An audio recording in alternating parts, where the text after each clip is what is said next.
ditarik karena sah Febri sekolah tuh sekolah ayo nak ya pelajaran SD kaharep kandang domba maneh panjang 5 meter lebar 5 meter jadi luasnya sabaraha hah?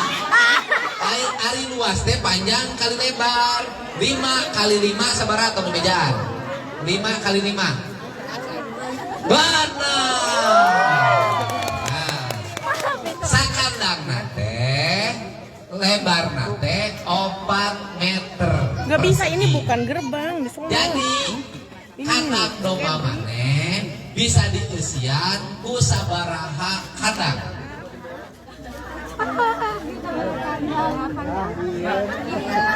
hah? Nyanges deket di mama nyanges deket jadi deket genap oke sakandang nyanges 5 tina naon sakandang nah usina 3 ekor jadi sabaraha ekor di kandang mana hah? 3 kali 5 3 kali 5 Tilu kali 5 sabaraha 15 pertanyaan berikutnya setiap ekor domba modal 100 biji ya jadi kali 15 domba jadi unggal poe sabaraha biji modal domba kali 15 100 kali 15 100 kali 15 100 kali 15 100 kali 15 1.500 setiap biji nah aya 3 gram eta teh matematikana kudu kitu setiap biji nah ngandung sanaon kalori magnesiumna sabaraha fosfatna sabaraha emang kitu rumusanana oke? Pertanyaan anak bapak yakin eueuh ayah gawe naon ngerongsok hah? ngerongsok Ngarongsok indung naon raya kabur indung kabur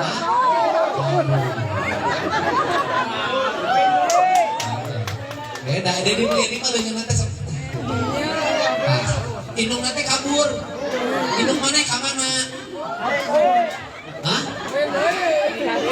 Di kade jadi indung bapak indung jeung indung mana tadi urus indung yang ini das ya kulantaran akrab jeung Kang Dedi naik mere jimat daek teu maneh yang ibu domba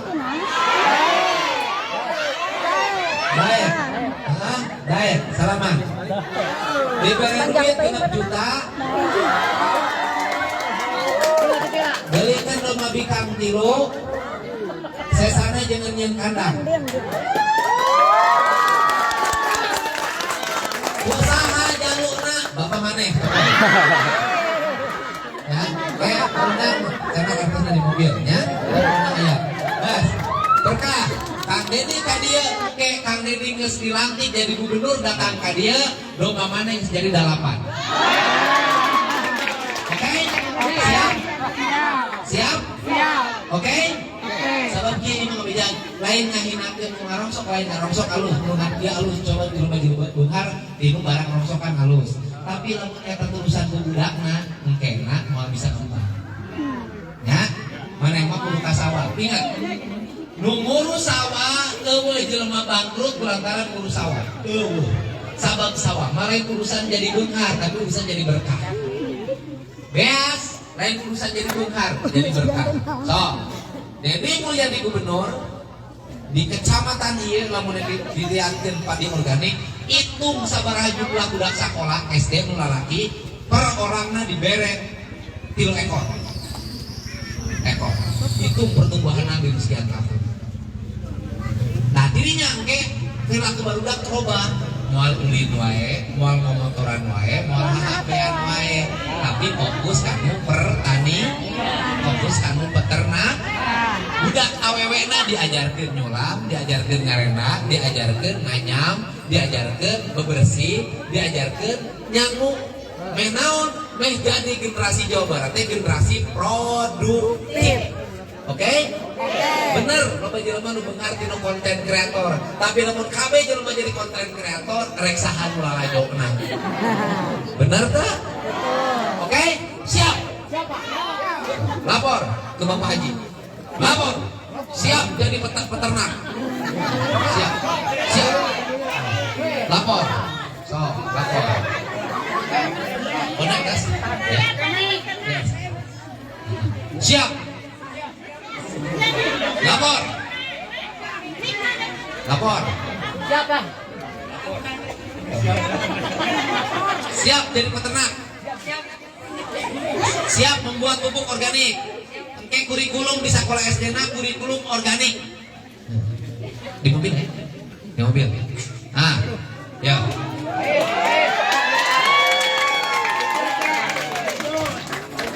Ah, oke.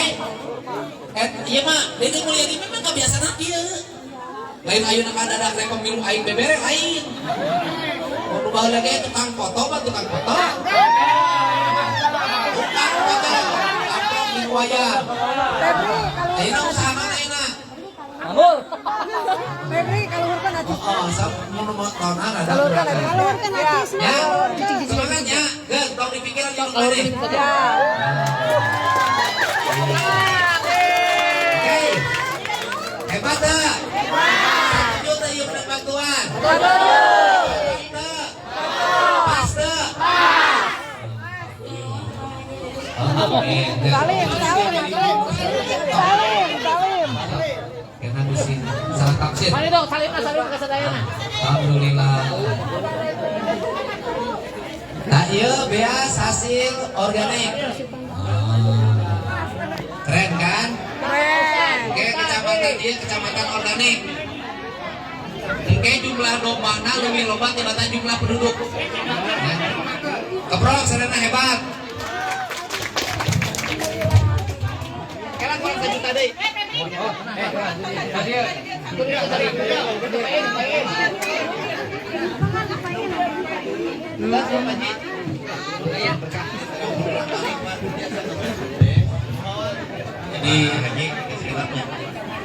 di desa Cijulang ada kelompok 4 yang memproduksi pupuk itu organik.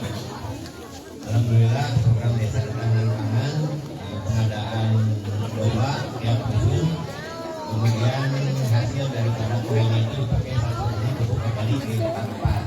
Yang kedua, ini hasil diproduksi untuk pemasaran di pasar Unggal Bumdes, dan Bumdes itu kerjasama dengan petani organik. Jadi pada saat musim tanam itu petani diberi modal oleh Bumdes sebesar 100 juta per 100 kakak. Nanti hasil panennya itu Bumdes lagi yang beli. Cuma persoalan sekarang ini Bumdes agak kekurangan pemasaran, karena kalau pakai jasa paket itu per 10 kilo ini 130.000 Pak. Jadi agak kurang ini, sehingga pemasaran ini menua Pak. Ada yang butuh dulunya. Yang selanjutnya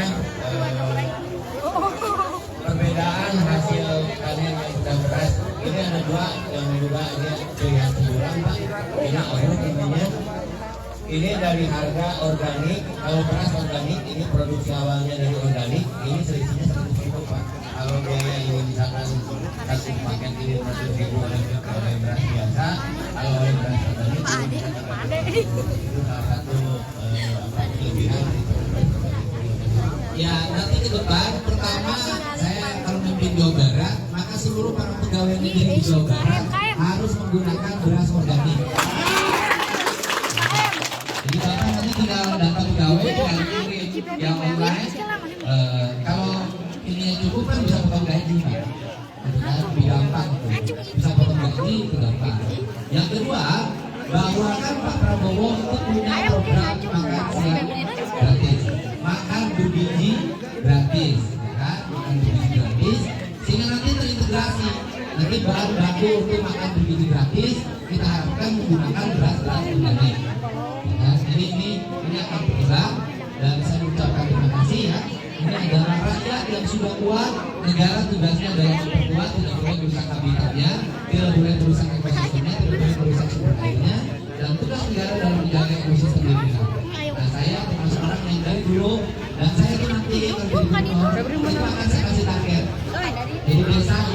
sudah bisa mengorganikan maka dapat diurus ya. Nantinya dapat diurus. Nanti terus ke depan kita membantu apa? Kalau yang di daerah organik yang dikasih traktor, kasih aja kerbau, kasih aja sapi, kasih aja domba. Karena kalau dikasih traktor itu nanti terpotong ekosistem ekonominya. Tapi kalau pakai mungkin pakai sapi ekonominya kita. Jadi, sapi modal jadi pupuk, domba modal jadi pupuk. Tapi lamun traktor modal. Jadi penting ya wawasan pemahaman. Kita doakan mudah-mudahan Ciamis, desa khususnya di kecamatan Jauh Beti makin kokoh, makin kuat dengan pertanian organiknya.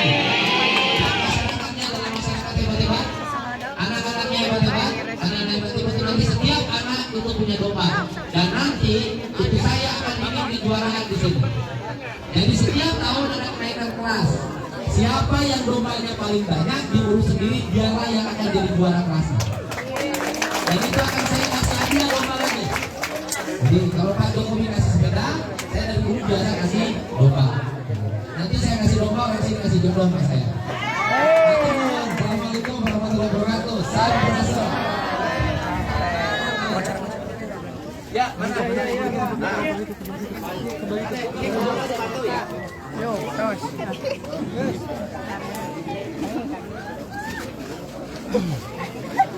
Ya, biasa di garis ada enak pabrik. Tong, gimana?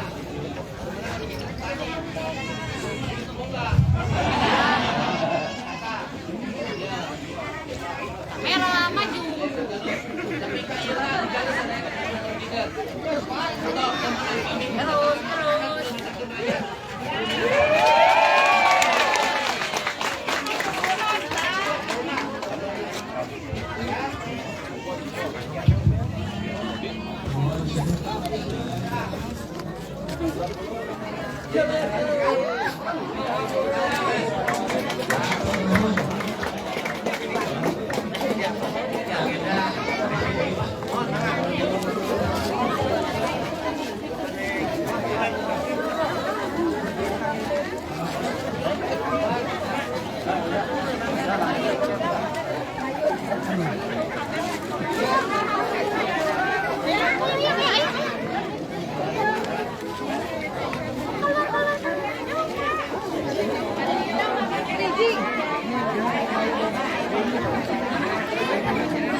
Mananya lu anak kecil tadi?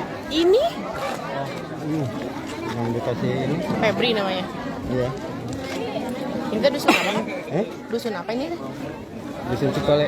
Cikole, biasa Cidulang. Cidulang. Kelewetan. Ya.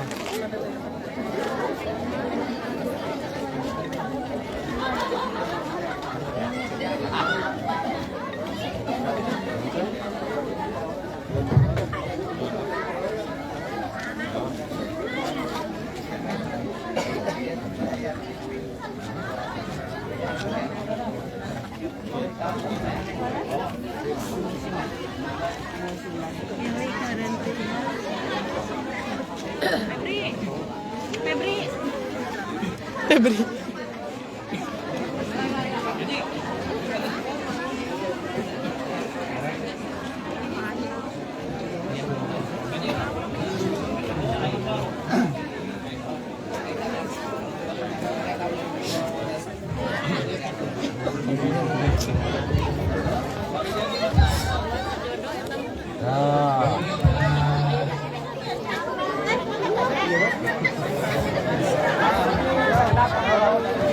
Nah, dari. Program ketahanan pangan apa saja? Ya gini, ketahanan pangan itu lahir dari tradisi lingkungan. Jadi kalau setiap rumah sudah nanam bawang, nanam cabai, nanam cengek, nanam melaja, nanam sayuran, nanam buah-buahan, nanam padi di polybag, di sawah, maka kita sudah membangun program ketahanan pangan dan Indonesia akan menjadi negara yang kokoh. Itu ketahanan pangan. Yang kedua, ketahanan pangan akan melahirkan ketahanan ekonomi yang disebut dengan ekosistem ekonomi. Ekosistem ekonomi itu begini, ini yang sering saya omongin di Komisi 4 dan saya sudah laksanakan di kampung saya. Yang pertama, hulu dari pertanian itu adalah hutan. Jadi hutannya tidak boleh gundul karena dia melahirkan sumber air. Dari air hutan itu lahirlah bendungan. Dari bendungan nanti lahirlah susukan, lahirlah kungkulungan, lahirlah kolam. Dari kolam ada ikan. Dari ikan nanti lahirlah air mengalir ke sawah-sawah. Ya kan? Kemudian di situ terjadi ekosistem ekonomi karena kotoran ikan itu menjadi penyubur dari sawah-sawah. Kemudian di sawah ada rumput. Rumputnya dipotong, diarit, kemudian diparapkan kanu domba, kanu sapi. Kemudian sapina modal, kan? Ngising, maunya sapi BAB. Domba ngising, sapina modal, domba modal. Modal, dikumpulkan, diasupkan kanu tong, tutupan, make tetes tebu. Selama 14 hari jadilah pupuk organik. Gitu loh. Jadi nanti, bukan nanti ya, kalau saya dari dulu sampai hari ini sudah melaksanakan. Anak-anak sekolah laki-laki di daerah pertanian wajib punya domba dan sapi. Wajib. Agar apa? Agar mereka tiap hari ngagugulung hariteun, ngagugulung angonen. Hari ini mereka pada nganggur, ngagugulung HP jeung ngagugulung motor. Nah, ini harus jadi ekosistem ekonomi dan nanti mereka matematikanya akan diarahkan ke matematika pertanian. Contoh pelajaran matematikanya kayak tadi. Luas sawah bapakmu berapa panjangnya, berapa lebarnya, berapa luasnya. Jarak tanamnya berapa? Satu lubangnya diisi oleh berapa batang tadi ketika ditanur. Satu batang nanti melahirkan berapa butir. Oh, panjang itu. Itu kalau dikembangin, Jawa Barat akan menjadi kabupaten yang kuat dan kokoh pertanian. Dan potensi Ciamis ini? Jadi provinsi ya, bukan kabupaten. Dan potensi Ciamis ini seperti apa? Ciamis mah segala aya. Gunung, halus, pantaina, masuk Pangandaran. Terus kemudian sawahnya baik, sistem pertanian organiknya sudah jalan. Industri kreatifnya, anu dagang sotong urang Ciamis, anu dagang tahu bulat urang Ciamis, bajaringan urang Ciamis, galeno urang Ciamis. Ya tinggal bagaimana mengembangkan agar nanti ada industri ini berkembang menjadi pariwisata.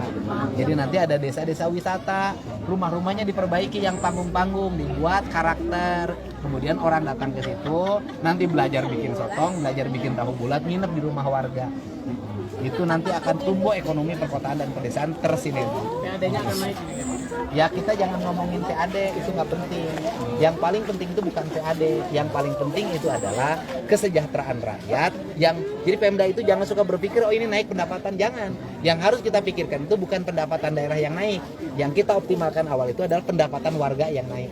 Pemerintah itu stimulus, gitu. Kayak saya tadi ngomong kan, yang punya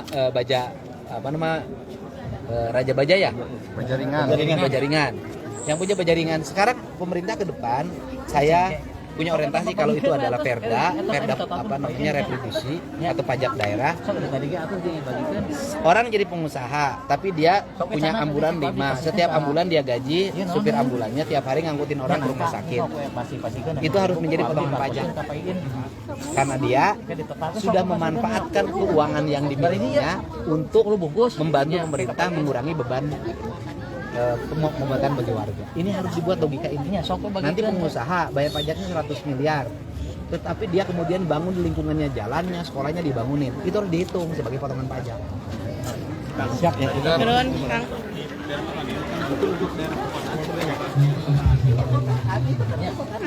Perkotaan itu kan pada perdagangan saja.